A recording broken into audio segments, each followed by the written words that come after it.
बिझनेसला shortcut नसतो. तुमची कष्ट करायची तयारी असेल, तुमची मेहनत करायची तयारी असेल तर तुमचा व्यवसाय उभा करायची जबाबदारी आमची असेल. PMFM म्हणून गव्हर्नमेंटची स्कीम आहे, त्यामध्ये 35% सबसिडी मिळते.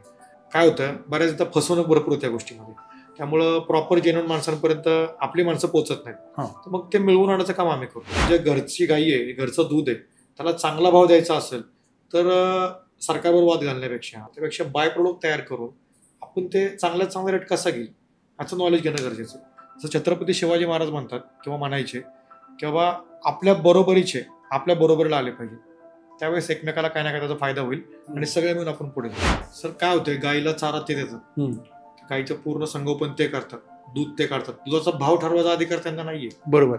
पण त्या दुधाचं ज्यावेळेस मी खवा बनवतो, आम्ही ज्यावेळेस कुल्फी बनवतो, त्या कुल्फीचा भाव ठरवायचा अधिकार पूर्णपणे आमच्याकडे. दुधाचा भाव कमी मिळतोय म्हणून शांत बसण्यापेक्षा, रडण्यापेक्षा लढण्याची गरज आहे. आता तुम्ही जर म्हणाल की आमचा व्यवसाय उभा करा, पण आम्ही कष्ट नाही करा, होणार नाही. कारण की जसं गुरांच्या गाईच्या गोट्यामध्ये काम भरपूर असतं, त्या प्रकारे कुल्फी इंडस्ट्रीमध्ये काम करत असताना भरपूर काम असते.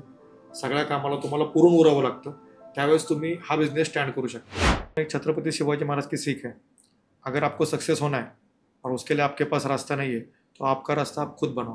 क्या बात आहे. मशीन घेताना तुमच्या मार्केटचं पोटेन्शियल किती आहे, तुम्हाला मार्केटमधून डिमांड किती आहे, त्या कॅपॅसिटीनुसार तुम्ही मशीन डिझाईन करा. तुम्ही जर जास्त आहेत तुमच्याकडे फंडिंग, पैसे पडून आहेत, तुम्ही मोठं मशीन घेतलं, जे डेलीचं लाईट बिल आहे, इलेक्ट्रिसिटी बिल आहे, ते वाढत जाणार. ते जर वाढत गेलं तुमचा लॉस नाही होणार आहे, पण प्रॉफिटमधला तुमचा पर्सेंटेज कमी होणार. एक्झाम्पल धरून चला, विराट कोहली 90वर आउट झाला आहे. हो, उद्या परत ज्यावेळेस बॅटिंगला येतो त्याला 1 पासून सुरुवात करायची. बरोबर. याच्यामध्ये मी ऍडिशनल गोष्ट तुम्हाला काय सांगतो, जर मी 90 पाशी येऊन थांबलोय तर तुम्ही 91 पासून स्टार्ट करा. सही. वा, ट्रू ट्रू.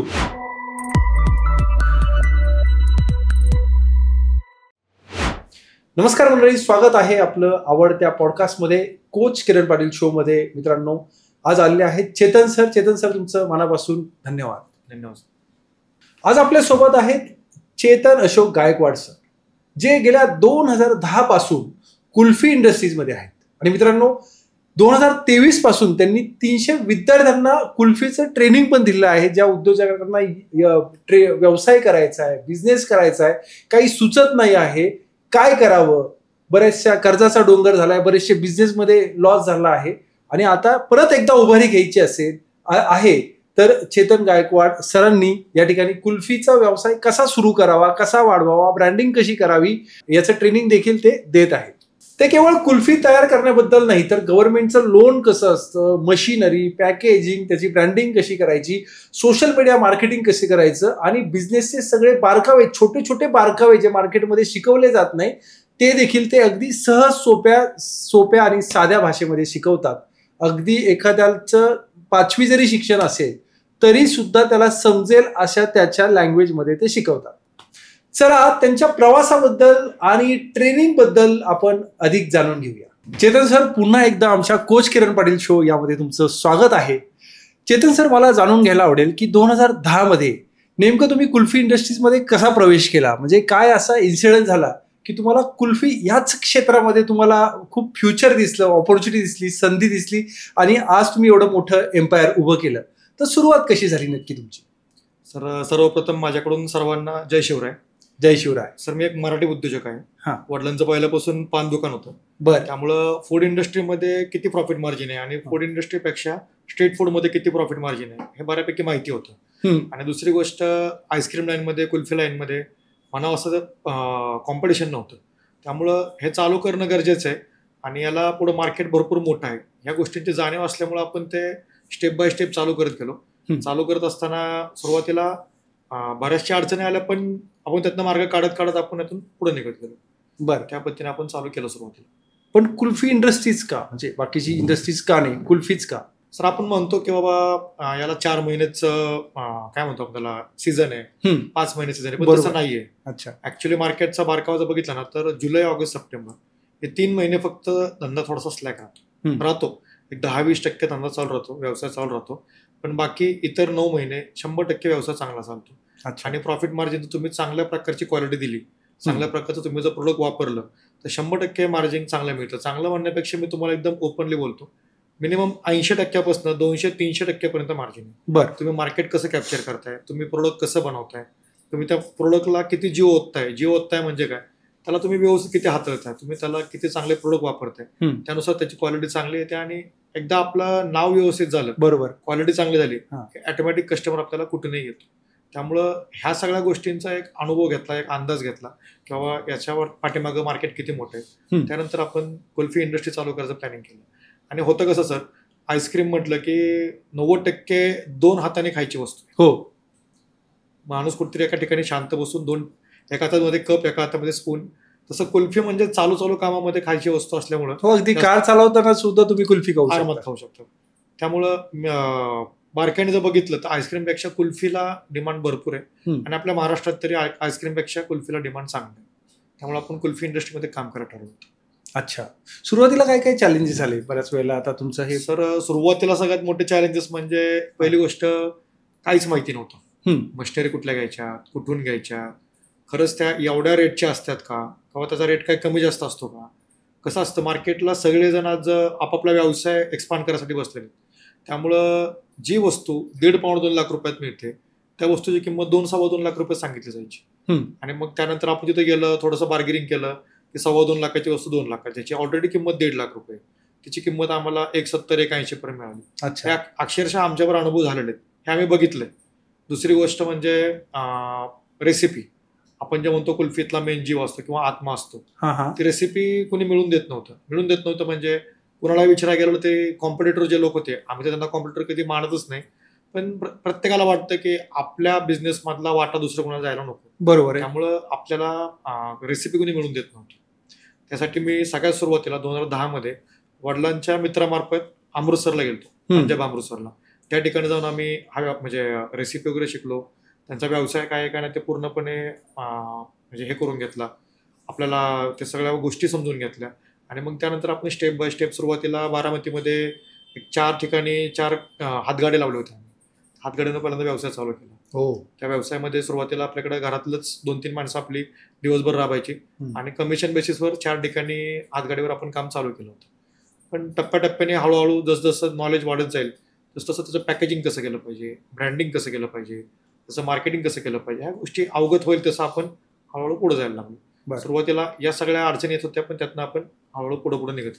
जसं तुम्ही आल्याला मला सांगितलं की याचं आपण ट्रेनिंग देखील आपण देतो, बरोबर, तर त्याबद्दल काय सांगाल? सर, आता आम्ही जे तुम्ही आता मला पहिल्यांदा प्रश्न केला की बाबा काय काय अडचणी आल्या होत्या. मार्केटमध्ये आता डिमांड भरपूर आहे कुल्फीची.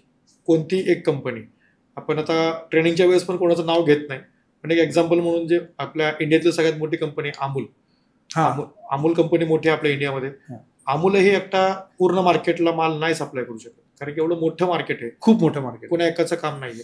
भर उन्हाळ्यात किंवा भर सीझनमध्ये अमूलही मागं पडतो. सगळ्या म्हणजे भरपूर साऱ्या कंपन्या असताना मार्केटचं जे पोटेन्शियल आहे ते पूर्ण होऊ शकत नाही. त्याचा विचार करता आपली मराठी मुलं भरपूर अशा आहेत की बाबा त्यांना काहीतरी करायचंय, त्यांना काहीतरी व्यवसाय करायचा. पण व्यवसाय करत असताना त्यांना या ज्या अडचणी येत आहेत की बाबा ह्या मशीन कुठनं घ्यायच्या, रॉ मटेरियल कुठनं घ्यायचं, हे कसं असतं, ह्याचं ब्रँडिंग कसं असतं, कसं वाटतं. आपण ज्यावेळेस एखादी ॲडव्हर्टाईज बघतो आणि ह्याला खूप मोठा खर्च असतो. इंस्टाग्रामला आपण ज्यावेळेस जाहिरात बघतो किंवा रील्स बघतो, अरे रील एवढी व्हायरल झाली, एवढे ह्याचे व्ह्यूज झाले, त्याला खूप खर्च केला असेल. पण तसं काय नसतं, एवढा मोठा खर्च वगैरे करायची गरज नाही पडत. आपण जर स्टेप बाय स्टेप पूर्ण माहिती घेऊन जर व्यवस्थित गेलो तेवढा मोठा खर्च करायची गरज नाही पडत. बरं, या सगळ्या गोष्टी जर आपल्याला अवगत झालेल्या आहेत, आपण जर कोणाला ज्ञान देऊ शकतोय. आणि कसं असतं, माणूस आयुष्यभर विद्यार्थी असतो. त्यामुळं ज्या पद्धतीने आपण एक विद्यार्थी, त्या पद्धतीने आपण जर काही लोकांना शिकवायला गेलो त्यांच्याकडून आपल्याला काही गोष्टी शिकायला मिळतात. त्या माध्यमातूनच की बाबा ठीक आहे, चला साईड बाय साईड बिझनेस पण होतोय. आणि आतापर्यंत ऑल इंडियामध्ये आपले 300 स्टुडंट झालेत. 300 पैकी कमीत कमी 150-200 लोकांचे व्यवसाय चालू आहेत. काही लोकांचे आता म्हणजे पायपिंगमध्ये काम चालू आहे की बाबा मशीन कोणाचे ऑर्डर आहेत, कोणाचं गव्हर्नमेंटच्या लोनच्या स्कीम संदर्भात आता फायदा. गव्हर्नमेंट लोन बद्दल काय शिकवतात त्याच्यामध्ये? सर, गव्हर्नमेंट लोनचं कसं होतं, PMFM म्हणून एक गव्हर्नमेंटची स्कीम आहे, त्यामध्ये 35% पर्यंत सबसिडी मिळते. आपल्या कार्यक्रमाला आपल्या ह्या बिझनेससाठी, फूड बिझनेससाठी, सगळं फूड बिझनेस आणि फूड बिझनेसच्या क्रायटेरियामध्ये त्या कॅटेगरीमध्ये आपला हा बिझनेस बसतो. त्यामुळे काही अडचण येत नाही. आपल्या कार्यक्रमाला काही गव्हर्नमेंटची पण काही माणसं येतात, ते पण काही मार्गदर्शन करत असतात. कारण कसं त्यांना पण चांगलं फाईल्स पाहिजे. आणि 35% सबसिडी मिळते का तर 100% मिळते. मी स्वतः घेतलेली. काय होतं, बऱ्याचदा फसवणूक भरपूर होत्या गोष्टीमध्ये. त्यामुळं प्रॉपर जेन्युइन माणसांपर्यंत आपली माणसं पोहोचत नाहीत. हा. तर मग ते मिळवून आणायचं काम आम्ही करतो. ते फाईल कशी करायची, ते नॅशनल बँकेत द्यायची आहे कशी, लोनचं अप्रुव्हल होताना 3 बँकांमध्ये मेल कसे मागवायचे, या सगळ्या गोष्टींचं आपण नॉलेज देत असतो. त्यामध्ये त्यांना प्रोजेक्ट रिपोर्ट कसा बनवून द्यायचा आहे, त्यांचे कोटेशन्स कसे द्यायचे, त्या अमाऊंटपर्यंत आपलं प्रोजेक्ट रिपोर्ट डिझाईन कसं करायचं आहे, या सगळ्या गोष्टी आपण सांगत असतो. आणि हे सांगून परत त्याचा फॉलोअप घेऊन वेळच्या वेळेला गव्हर्नमेंटचं लोन त्यांना अप्रुव्हल कसं होईल, 6 महिन्यानंतर ती सबसिडी मिळते, ती सबसिडी कशी मिळते, सबसिडी 35% 100% मिळते. त्यामुळं काय अडचण येत नाही आणि हे घेणं गरजेचं आहे. जर मिळत असेल तर सोडायचं का. बरोबर आहे, अगदी बरोबर आहे. मशिनरी सिलेक्शन करताना जे काही नवीन उद्योजक ज्यांना कुल्फीचा व्यवसाय चालू करायचा आहे तर त्यांनी काय काय गोष्टी लक्षात घेतल्या पाहिजे? सर कसं होतं, मशिनरी सिलेक्शन करताना ना एक एक्झाम्पल देतो. एक थोडासा लोड आहे तुमच्याकडे, 500 किलोचा लोड आहे. छोटा हत्ती गाडीमध्ये आपण तो लोड टाकून XYZ ठिकाणावरून ABC ठिकाणी नेऊ शकतो किंवा या ठिकाणावरून दुसऱ्या ठिकाणी. तोच लोड जर तुम्ही ट्रकमध्ये टाकला तरी पण तो ट्रक नेऊ शकतो. म्हणजे छोटा हत्ती आहे, एक्झाम्पल धरलं तर त्याचा समजा 2,000 रुपये जर रेंट होत असेल तर ट्रक 10,000 रुपये घेणार. त्यामुळं मशीन घेताना तुमच्या मार्केटचं पोटेन्शियल किती आहे, तुम्हाला मार्केटमधून डिमांड किती आहे, त्या कॅपॅसिटीनुसार तुम्ही मशीन डिझाईन करा. तुम्ही जर जास्त आहेत तुमच्याकडे फंडिंग, पैसे पडून आहेत, तुम्ही मोठं मशीन घेतलं हरकत नाही. पण मोठ्या मशीनचा प्रॉब्लेम काय होतो, मोठ्या मशीनचे आपल्याला पुढे खर्च काय वाटतात, जे डेलीचं लाईट बिल आहे, इलेक्ट्रिसिटी बिल आहे, ते वाढत जाणार आहे. ते जर वाढत गेलं तुमचा लॉस नाही होणार आहे, पण प्रॉफिटमधला तुमचा पर्सेंटेज कमी होणार. त्यामुळे जेवढी तुम्हाला कॅपॅसिटीची गरज आहे तेवढ्याच कॅपॅसिटीचं तुम्ही मशीन घेणं गरजेचं आहे. त्यानंतर ज्या कॅपॅसिटीचं मशीन समोरचा व्यापारी सांगतोय त्या कॅपॅसिटीज ते आहे का, त्यामुळे तेवढं कॉपरच्या पाईप फिरलेले आहेत का, त्यामुळे तेवढं प्रोडक्शन आपलं निघू शकतं का, ह्याचं पूर्णपणे बारकावे समजून घेणं गरजेचं आहे. आपल्या माणसांना माहीत नसतं. तो एक म्हणतो की बाबा ठीक आहे मला कॅन्डी मशीनची गरज आहे, कुल्फीच्या मशीनला कॅन्डी मशीन म्हणतात, त्या कॅन्डी मशीनची मला गरज आहे. तो जातो आणि आपला ठीक आहे मोगमपणे घेऊन येतो, पण त्याला खरंच तेवढी गरज आहे का. असं नको व्हायला की त्याला डेलीचं 10 मोडच्या मशीनच्या कॅपॅसिटीच्या मालाची रिक्वायरमेंट आहे आणि त्याने 4 मोडचं आणलं. मग ठीक आहे, मग डिमांड वाढली की तो मग परत दुसरं मशीन घेणार आहे. मग पहिलं मशीन काय करायचं, मग ठीक आहे दोन्ही छोट्या छोट्या मशीन घेतलं तर लाईट बिल डबल होणार आहे. त्यामुळे ह्या सगळ्या गोष्टी आपण ट्रेनिंगच्या माध्यमातून शिकवत असतो. व कोणत्या मशीनची गरज आहे, तुमचं मार्केट कसं आहे, तुम्ही कुठल्या एरियातनं आलात किंवा तुम्हाला तिथं मार्केट कसं आहे, त्या पद्धतीने पहिल्यांदा वर्कआउट करा, पूर्णपणे शहानिशा करा आणि मग तुम्ही इन्व्हेस्टमेंट करत जाल. या पद्धतीने आपण मशीन सिलेक्शनचं गायडन्स करत असतो. पॅकेजिंग आणि ब्रँडिंगसाठी काही ट्रिप्स देता की जेणेकरून ते प्रोडक्ट लोकांपर्यंत जास्तीत जास्त रीच होऊन त्याचा बिझनेस लगेच बूस्ट होईल, असं काही टिप्स आहेत? मी मगाशी म्हटलं त्या पद्धतीने की तुम्ही चांगल्यात चांगली क्वालिटी बनवली, ठीक आहे, तुम्ही खूप छान क्वालिटी बनवली, तुमच्या आसपासच्या एरियामध्ये तुमच्या आसपासच्या मार्केटमध्ये तुमच्या क्वालिटीसारखी कुल्फी आता कोणाची नाहीये, धरून चला. असं नसतं की क्वालिटी कोणाची चांगली नाही, सगळ्यांची असतात, सगळे सर्रास असतात. त्यातल्यात आपण आपलं काहीतरी वेगळे पण जपायचं असतं. तुम्ही वेगळे पण जपले, पण तुम्ही प्रत्येक येणाऱ्या कस्टमरला सांगू शकत नाही की माझी क्वालिटी एवढी चांगली आहे, माझ्या प्रोडक्टमध्ये हे असं आहे ते तसं. काय होतं, एक्झाम्पल धरून चला, एक मेडिकल आहे, मेडिकल स्टोअरमध्ये आजकाल डीप फ्रीज बाहेरच्या बाजूला असतात, डीप फ्रीज बाहेर ठेवलेले असतात. ते बाहेर ठेवण्यामागचं रिझन काय असतं, जो कोणी कस्टमर येतो तो हाताने दरवाजा उघडतो, हाताने प्रोडक्ट घेतो, त्याला कुठलं योग्य वाटेल तो ते खातो. प्रत्येक ठिकाणी तुम्ही उभं राहून सांगू शकत नाही की आमची कुल्फी खा. कसं होतं, तो जो कस्टमर येतो ना, तो कस्टमर पहिल्यांदा बॉक्सवरून किंवा पॅकिंगवरून एक फील घेतो की प्रोडक्ट कसं असेल. जो जे काय प्रोडक्ट आहे ते पहिल्यांदा त्या बॉक्सवरून त्या पॅकेजिंगवरून एक तो अंदाज लावतो की बाबा याच्या आतमधलं प्रोडक्ट खरंच चांगलं आहे का. मग त्यानंतर तो घ्यायचं का नाही ते ठरवतो. आणि एकदा त्याने घेतलं, त्याने टेस्ट केलं की त्यानंतर तो आपला कुल्फीचा फॅन होतो किंवा तो त्यानंतर आपला एक जेन्युइन कस्टमर होऊन जातो. तुमची आवडती कुल्फी कोणती? सर माझी आवडती कुल्फी गुलकंद. अच्छा. मग त्यानंतर ते तुम्ही ज्या पद्धतीने बॉक्समध्ये व्यवस्थित ब्रँडिंग करताय, व्यवस्थित पॅकेजिंग करताय, तसंच तुमचा धंदा बिझनेस हळूहळू ग्रोथ होत जातो आणि तसंच तुम्हाला ते फायद्याचे ठरतं. सोशल मीडियावर कुल्फी ब्रँड कसा प्रमोट केला पाहिजे? सर सोशल मीडिया आज काय झालंय, म्हणजे आता सगळ्यालाच माहिती आहे, थोडा जरी मोकळा वेळ असला तरी माणूस पहिल्यांदा मोबाईल बाहेर काढतो. त्याचं काय काम असो नसो, 3 ते 4 तास प्रत्येक व्यक्ती आज सोशल मोबाईल आहे आणि मोबाईलवर म्हणण्यापेक्षा जास्त करून इंस्टाग्रामवरच आहे. त्यामुळे इंस्टाग्रामवर रील्स सोडणं, त्या व्हायरल करणं, आपल्या टार्गेटेड कस्टमरलाच गेल्या पाहिजेत. काय होतं, एक एक्झाम्पल धरा, मी आज बारामतीहून आहे, तर माझ्या ज्या काय रील्स आहेत त्या बारामतीतल्या मार्केटमध्ये जर फिरल्या तर मला त्या कुल्फीच्या मार्केटिंगसाठी मला फायदाच होतो. बरोबर. मी माझी कुल्फी विकतोय बारामतीमध्ये आणि एक्झाम्पल धरा मी माझं मार्केटिंग करतोय पंढरपूरमध्ये, नाही ना, त्याचा काहीच उपयोग नाही. पंढरपूरमध्ये ठीक आहे, ते माणसं बघतील, त्यांना ते आवडेल, ती म्हणतील ठीक आहे ज्यावेळेस बारामतीला जाईल त्यावेळेस खाऊ. सोशल मीडियाच्या ज्या काही मार्केटिंगच्या कंपन्या आहेत त्या कंपन्यांमार्फत आपण व्यवस्थित पाहिजे तसं मार्केटिंग करू शकतो. आपण त्यामध्ये वयाची अट टाकू शकतो. त्यानंतर आपण एरिया टाकू शकतो. कुठल्या एरियामध्ये आपले आउटलेट आहेत त्या एरियामध्ये आपण ते व्हिडिओज वगैरे शेअर करू शकतो. त्या पद्धतीने तुम्ही मार्केटिंग केलं तर 100% तुम्हाला त्याचा फायदा होतो. माणूस कसं असतं, 1 वेळा 2 वेळा 3 वेळा रील्स ज्यावेळेस बघतो तसं वाटतं की अरे हे सारखे व्हिडिओ आहेत, एकदा चेक करूयात, तर ट्राय तर करूयात. तिथं जाऊन त्याचा दरवाजा नॉक करणं आपल्या रील्सचं काम आहे. त्या रील्सचं काम आहे. त्या रील्सने त्याला नॉक केलं की तो कधी ना कधी आपल्या आउटलेटला येणार आहे, कुल्फी टेस्ट करणार आहे. आणि तो त्यावेळेस एकटा नाही टेस्ट करत, एक टेस्ट करतो, 4 कुल्फी तो पार्सल मागतो, घरी घेऊन जातो आणि ऑटोमॅटिक ते माउथ पब्लिसिटीनुसार आपली कुल्फी फेमस होत जाते. कुल्फीच नाही, कुठलाही उद्योग असू द्यात, रील्स मार्फत आपण लवकरात लवकर चांगल्या प्रकारे फेमस होऊ शकतो. त्यासाठी सोशल मीडियाचा वापर हा केला गेलाच पाहिजे. मोल्ड सिलेक्शन मध्ये काय टेक्निकल गोष्टी आहेत?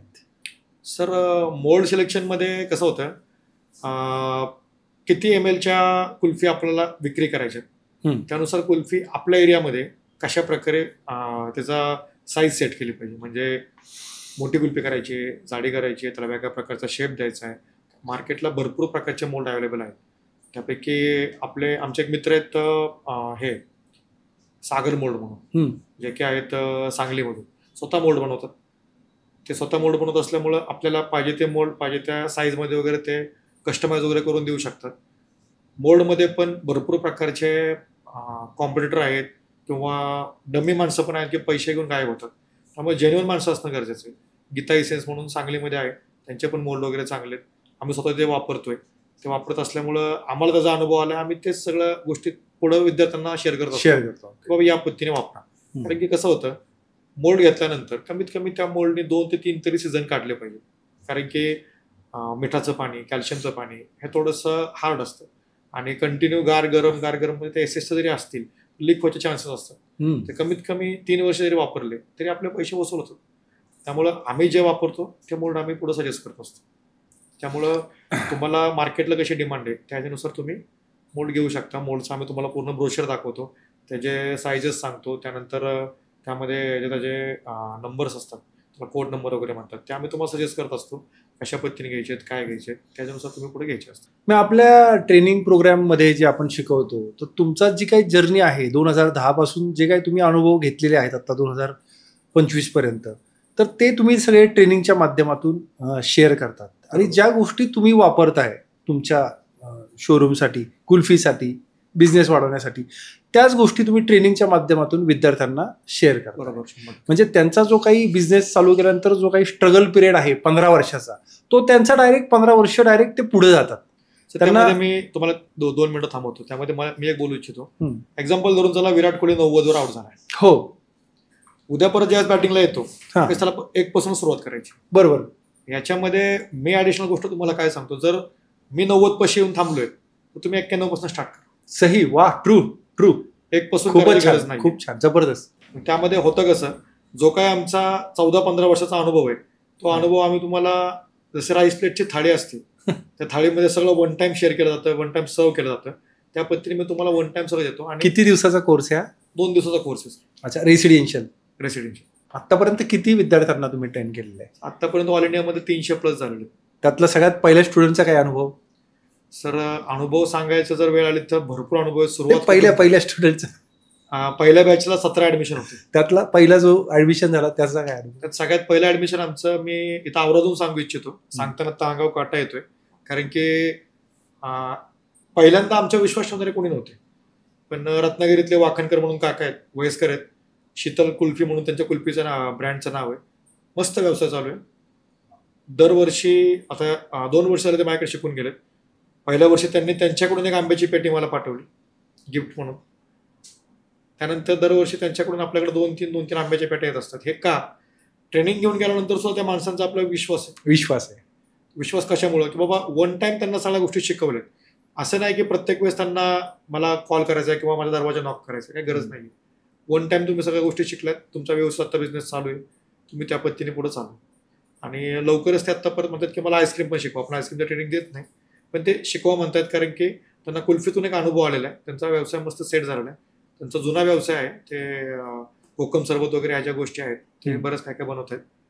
कुल्फीचा पण त्यांचा व्यवसाय आता व्यवस्थित चालू आहे. शीतल कुल्फी म्हणून त्यांनी त्यांच्या रत्नागिरी एरियामध्ये, रत्नागिरी शहरामध्ये बऱ्यापैकी ते आता कुल्फीमध्ये फेमस झाले. वाकणकर म्हणून आहेत, ते सगळ्यात पहिले स्टुडंट आहेत आमचे. याला काय क्वालिफिकेशन लागतं ह्या कुल्फीचा व्यवसाय सुरू करायला? व्यवसाय सुरू करायला क्वालिफिकेशन आहे, तुमची जिद्द पाहिजे.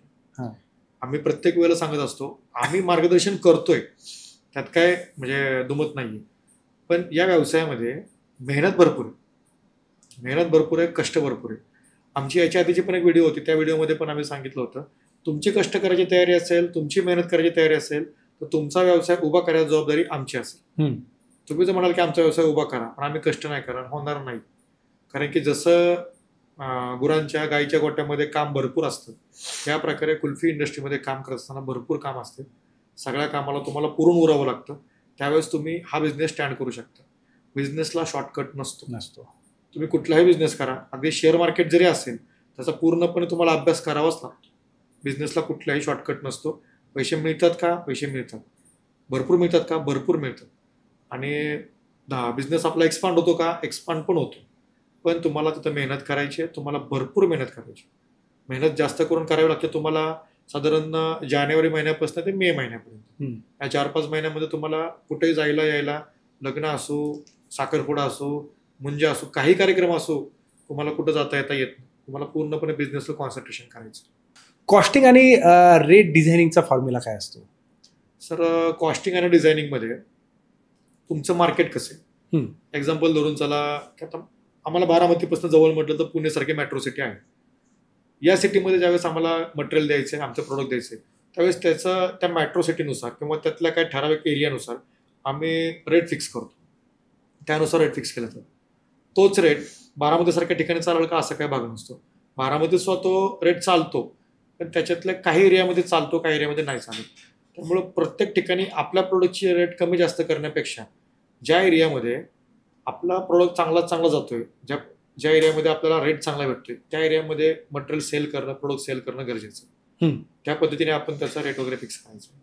आणि कॉस्टिंग कमी करण्याच्या मागं लागताना आपलं क्वालिटी प्रोडक्ट कमी नाही करायचं. म्हणजे जे काय आपण त्याला रॉ मटेरियल वापरतोय त्याच्या क्वालिटीमध्ये कमी जास्त नाही काय करायचं. क्वालिटी आहे तशीच ठेवायची. इकडं घेताना कस्टमर जास्त घ्यायचं. मार्केटमध्ये सगळ्या प्रकारचे कस्टमर आहेत.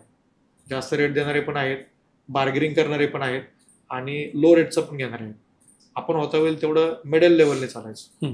मिडल लेवलने म्हणजे कसं की ज्याला प्रीमियम मटेरियल खायचं आहे त्याला प्रीमियम पण गेलं पाहिजे, आणि ज्याला थोडंसं बजेटमध्ये घ्यायचं आहे त्याला बजेटमधलं पण ठेवलं पाहिजे. आता कुल्फी म्हणलं की बर्फ आला, बर्फ म्हणला की मोठे मोठे कंटेनर आले, तर याचं वीज बिल जे आहे ते भरपूर सारं येत असतं. तर इलेक्ट्रिसिटी कंट्रोल आणि कॉस्ट कटिंगबद्दल तुम्ही काय सल्ला द्या? सर, हा मला प्रश्न आवडला, कारण की कसं होतं, ह्याच्या आधीच्या मशिनरी ज्या होत्या त्या स्टेनलेस स्टीलमध्ये होत्या. बरोबर. त्या भरपूर इलेक्ट्रिसिटी घ्यायची. म्हणजे एवढं लाईट बिल आहे त्याचं. एक एक्झाम्पल आमचंच सांगतो. आत्ता जो आमचा सेटअप आहे त्याच्यापेक्षा अर्धा सेटअप आमचं मंथली 30,000 रुपयापर्यंत लाईट बिल जायचं. हो, ठीक आहे. त्यावेळेस 5 रुपये 6 रुपये युनिट होतं. हो. आता आपलं 10 रुपयेपर्यंत युनिट आहे, आणि त्याच्यापेक्षा सेटअप मोठा करून आता आमचं इलेक्ट्रिसिटी बिल 10,000-12,000 पर्यंत आलं. हे हळूहळू अनुभव कसे येत गेले. ज्या आधी एसएसच्या मशीन होत्या त्या लाईट बिल भरपूर घेतात, म्हणजे भरपूर लाईट खातात ते. आणि आता जे प्लॅस्टिक मोल्डमधल्या मशीन आलेल्या आहेत त्या तुलनेत जर विचार केला तर लाईट बिल कमी येत त्याचं. त्यामुळं होता होईल तेवढं पहिली गोष्ट म्हणजे फायबरच्या मशीन वापरणं, प्लास्टिकच्या मशीन वापरणं. दुसरी गोष्ट चांगल्या प्रकारचे मोल्ड वापरणं, कारण की एस एसमधले जर मोल्ड वापरले तर त्या एस एसमधल्या मोल्डला 5 ते 7% इलेक्ट्रिसिटी बिल कमी येतं.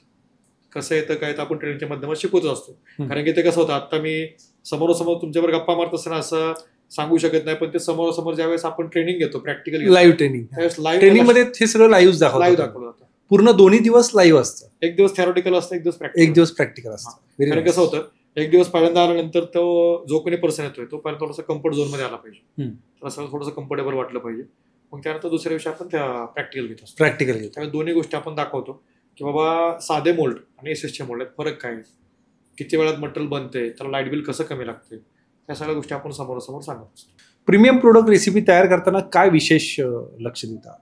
सर, प्रीमियम प्रोडक्ट जर बनवायचे तर तुम्हाला रॉ मटेरियल सुद्धा प्रीमियम यूज करणं गरजेचं आहे. म्हणजे मावा असो, मावा म्हणतात, खवा म्हणतात, तो खवा चांगल्या क्वालिटीचा वापरणं गरजेचं आहे. तो कुठं मिळतो, तो ओळखायचा कसा, पारखायचा कसा. जर आपल्या एरियामध्ये खवा नाही मिळत आहे तर आपला पण बनवायचा, तो बनवायचा कसा ते पण सांगतो. ह्याच्यामध्ये अजून एक मी सांगू शकतो किंवा सांगू इच्छितो जास्त करून शेतकरी वर्गाने पुढे आलं पाहिजे. ज्या दुधाचा दूध आहे त्यांच्याकडे 35 रुपये 40 रुपये रेट भेटतोय, काहीच नाही 35 रुपये. पण मग ग्रामीण एरियात कसा कुल्फीचा व्यवसाय चालणार, कारण ग्रामीण एरियातच जास्त गायी किंवा हे आहे. तर सर आपला देश बऱ्यापैकी ग्रामीण भागात एकत्र येऊनच नंतर देश तयार होतो. असं काय नाही की फक्त सिटीतच मार्केट आहे. प्रत्येक ठिकाणी ग्रामीण भागातच अमूल पोहोचलंय, ते पोहोचतायत आपल्या एरियामध्ये. आपल्याला करायला काही अडचण नाही. करेक्ट. त्यामुळं ग्रामीण भागात जरी बनवलं तरी आसपासच्या एखाद दुसरं मोठं शहर आणि छोटी छोटी गावं जरी केलं तरी भरपूर उद्योग होऊ शकतो. आणि मार्जिन चांगलं आहे. म्हणजे घरातले कमीत कमी 2-3 जरी माणसं त्यात राबली तर 2-3 माणसांचा पगार आरामात एक व्यवसाय करून देऊ शकतो. Very nice. एक माझ्याकडे एक्झाम्पल आहे. कराडपाशी तुळसर म्हणून एक गाव आहे. तिथला एक माणूस आहे महेश कदमचा. एकदम साधारण परिस्थिती म्हणजे एकदम साधे सिंपल. त्यांचा फक्त लस्सीचा पहिल्यांदा उद्योग होता. गेल्या वर्षी जून महिन्यामध्ये त्यांनी आपल्याकडे ट्रेनिंग घेतलं. ऑगस्ट सप्टेंबरमध्ये त्यांचं लोन सँक्शन झालं PMFMEचं. त्याने त्यांनी व्यवसाय चालू केला.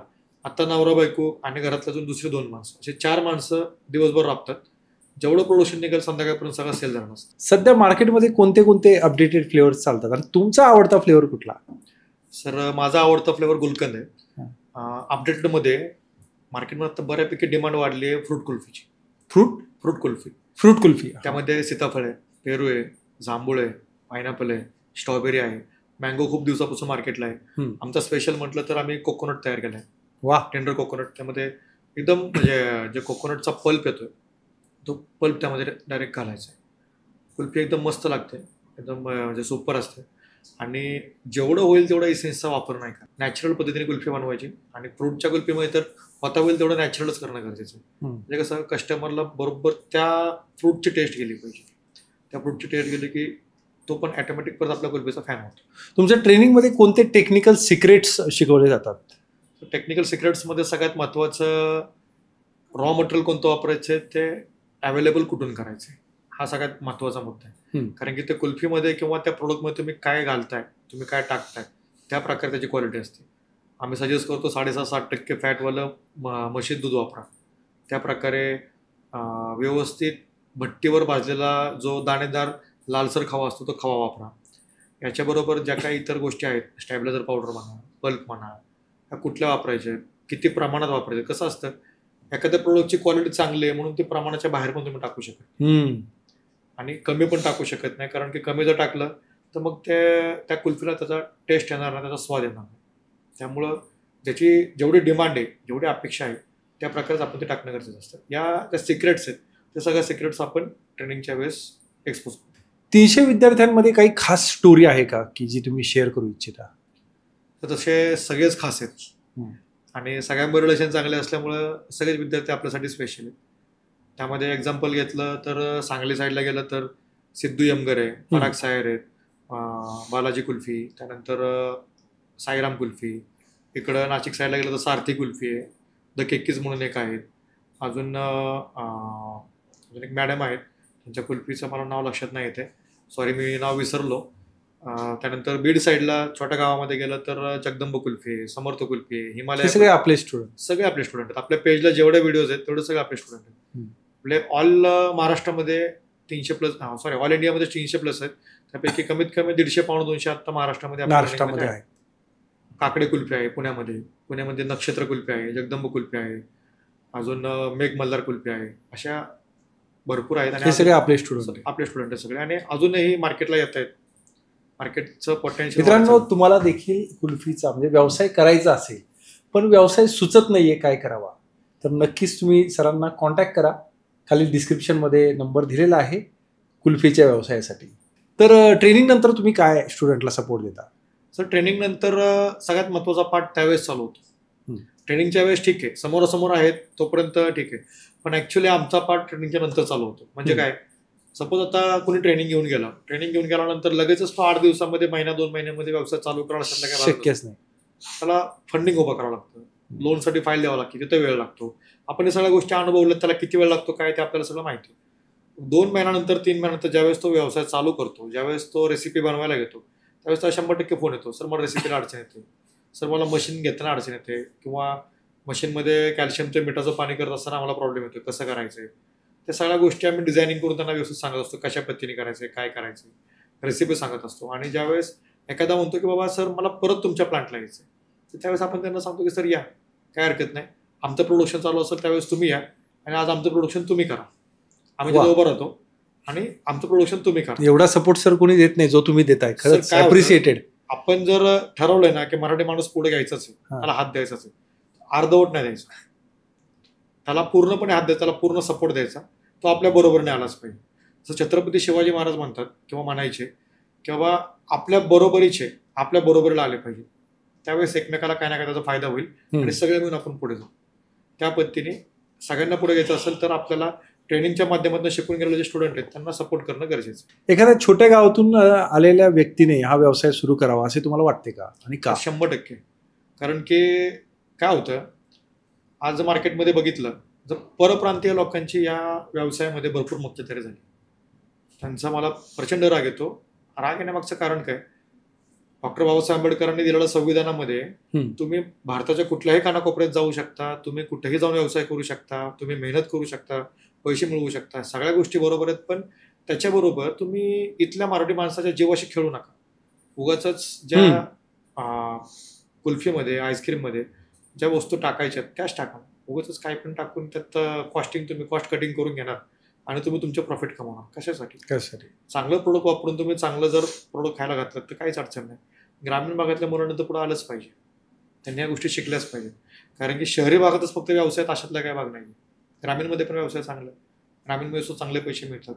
त्यांच्या ज्या घरची गाई आहे, घरचं दूध आहे, त्याला चांगला भाव द्यायचा असेल तर सरकारवर वाद घालण्यापेक्षा किंवा त्यांना सांगण्यापेक्षा की बाबा आमच्या दुधाचा रेट वाढवा, त्यापेक्षा बाय प्रोडक्ट तयार करून आपण ते चांगल्यात चांगला रेट कसा घेईल याचं नॉलेज घेणं गरजेचं आहे. आणि बाय प्रोडक्टला 8 दिवस 15 दिवस महिना 2 महिने 6 महिन्यापर्यंत सेल्फ लाईफ राहते, कसल्या प्रकारचे प्रिझर्वेटिव्ह ऍड न करता. त्या प्रकारे तुम्ही व्यवस्थित जर व्यवसाय केला तर 100% तुम्ही पुढे या. टेक्नॉलॉजी एवढी आता मोठ्या प्रमाणावर चालली आहे, AI आलेलं आहे, 5G आलेलं आहे, पुढे 7G 10G येईल.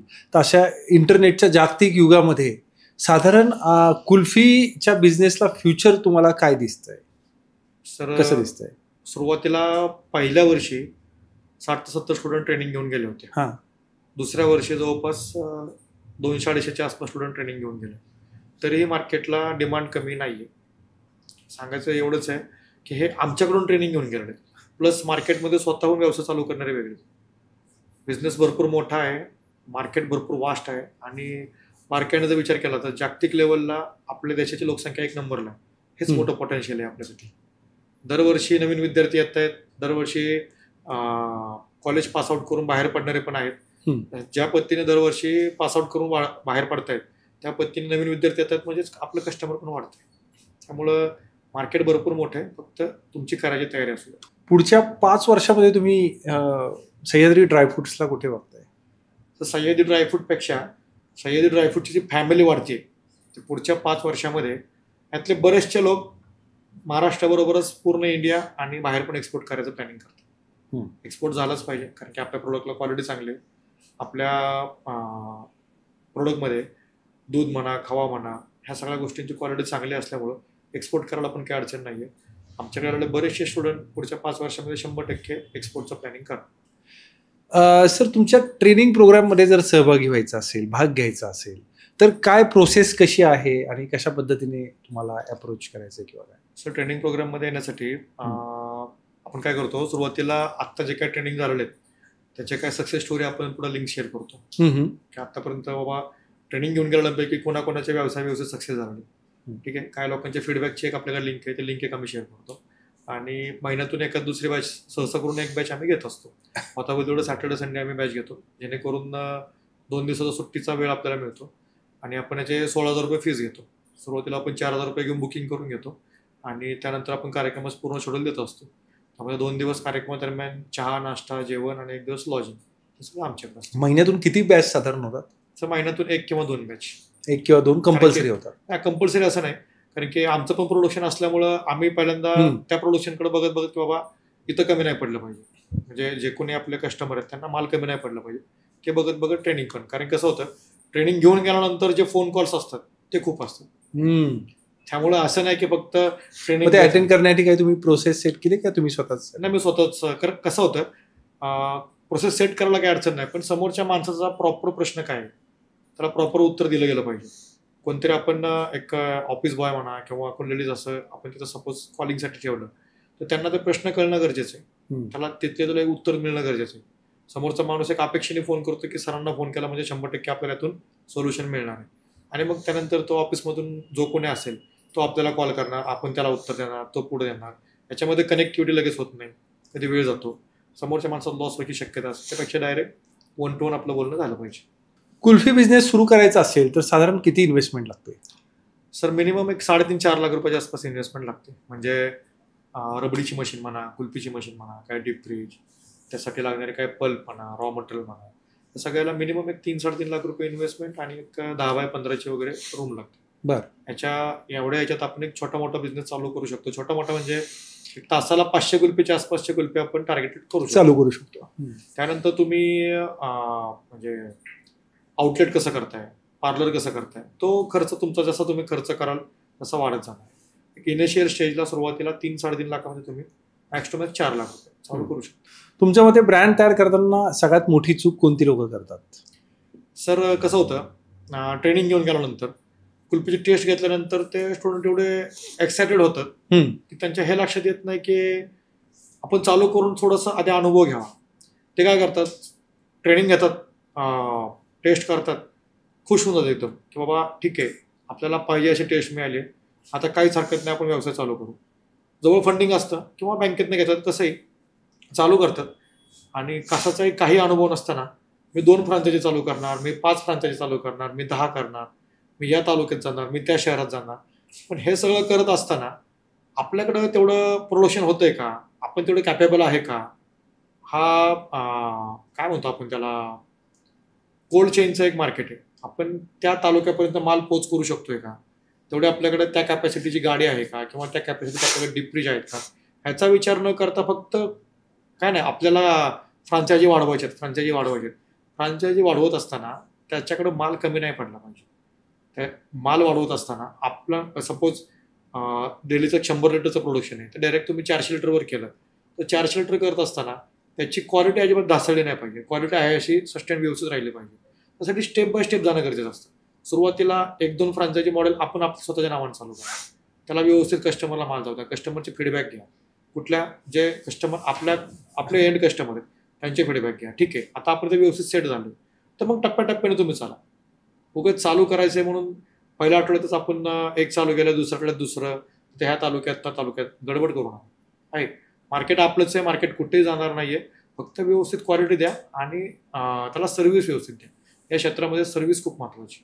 काय होतं, आता ट्रेनिंग घेतलंय आणि आपल्याला आता व्यवसाय करायचा आहे आणि मग त्यानंतर टप्प्याटप्प्याने जाण्याच्या ऐवजी एकाच वेळेस 4 फ्रांचायझी 5 फ्रांचायझी चालू करायच्या. त्यामध्ये मालाची क्वालिटी पाहिजे अशी येत नाही. जसं की रेसिपी येते 5-10% इकडं तिकडं होते, गॅस कमी जास्त राहिला तरी रेसिपी इकडं तिकडं होऊ शकते. सेम तीच पद्धत आहे.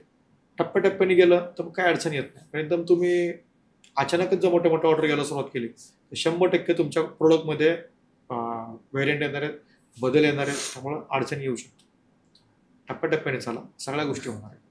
चेतन सर, महाराष्ट्रातील कुठल्याही कोपऱ्यातून आल्यानंतर, तर आता तर तुम्ही मराठीतूनच घेता, आणि परराज्यातल्या जर कुणी आलं तर हिंदीतून ट्रेनिंग होतं की मराठीतून होतं? असं सर कसं होतं, परराज्यातले पण आता पण आपल्याला भरपूर स्टुडंट येऊन गेले. बर, होता होईल तेवढं जितना हो सकता है उतना ट्राई करते हैं कि जो आउट ऑफ महाराष्ट्र रहेंगे उनके एक अलग से बैच बनाओ.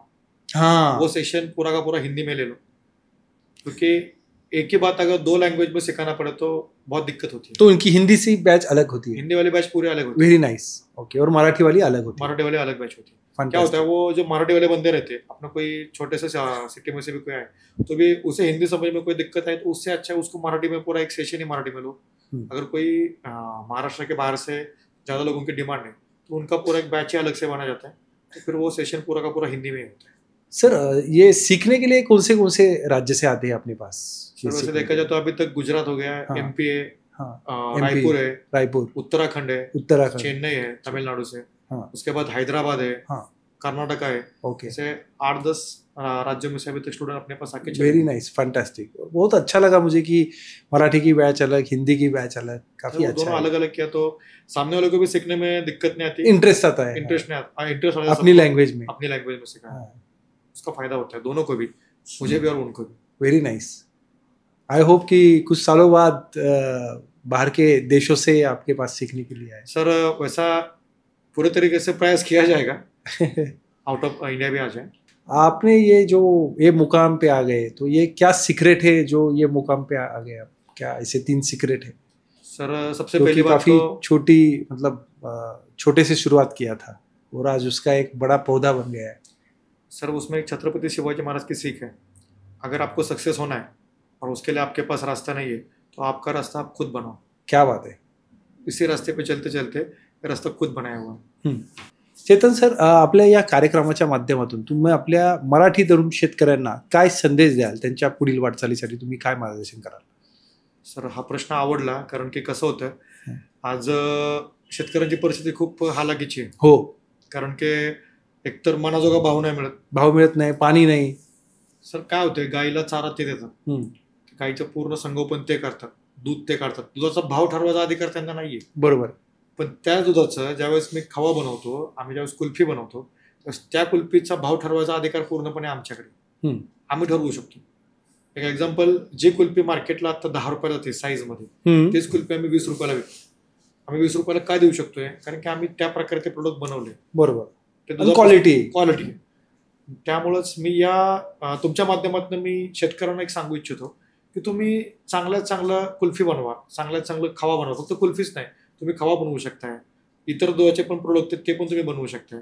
दुधाचा भाव कमी मिळतोय म्हणून शांत बसण्यापेक्षा, रडण्यापेक्षा लढण्याची गरज आहे। आता लढण्याची गरज आहे, ते म्हणजे कसं, असं काही नाही की ट्रेनिंगलाच या, त्याचे बाय प्रोडक्ट बनवा, बाय प्रोडक्ट बनवून त्याचा रेट चांगला घ्या, कारण की मार्केटला डिमांड भरपूर आहे।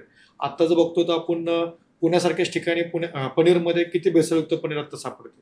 हे इतर लोक जे व्यापारी आहेत ते काही भेसळ करून ते विकतायत, तुमचं स्वतःचं प्रोडक्शन आहे, स्वतःच तुमचं घरकीच खेती आहे, तुम्ही त्या प्रोडक्टला एक चांगलं प्रोडक्ट, दर्जेदार प्रोडक्ट बनवा, त्याला चांगलं ब्रँडिंग करा, मार्केटिंग करा, आणि चांगल्या लेवलला चांगले पैसे कसे मिळतील त्या पद्धतीने त्याची विक्री करा। परफेक्ट, 100% तुम्हाला तुमच्या दुधाचा भाव चांगला स्वतःहून मिळेल। चेतन सर, खूप खूप धन्यवाद, तुम्ही दिलेली माहिती निश्चितच अनेकांना उपयोगी पडेल। चेतन सर, तुम्ही दिलेली माहिती निश्चितच अनेकांना उपयोगी पडेल। श्रोत्यांनो, जर तुम्हाला कुल्फी बिझनेसमध्ये घुसायचं असेल तर चेतन सरांच्या ट्रेनिंग बद्दल अधिक माहिती घ्या। पॉडकास्ट आवडला असेल तर नक्कीच लाईक करा, शेअर करा, आणि जास्तीत जास्त तुमच्या मंडळींना, उद्योजकांना, फॅमिलींना, मित्रांना, ज्यांना बिझनेस करायचा आहे अशा लोकांना शेअर करा। Thank you very much. भेटूया आपण पुढच्या पॉडकास्टमध्ये नवीन विषयासह, नवीन गेस्टसह। काळजी घ्या स्वतःची आणि तुमच्या आरोग्याची। मस्त रहा, स्वस्थ रहा। धन्यवाद, भेटूया पुढच्या काळात।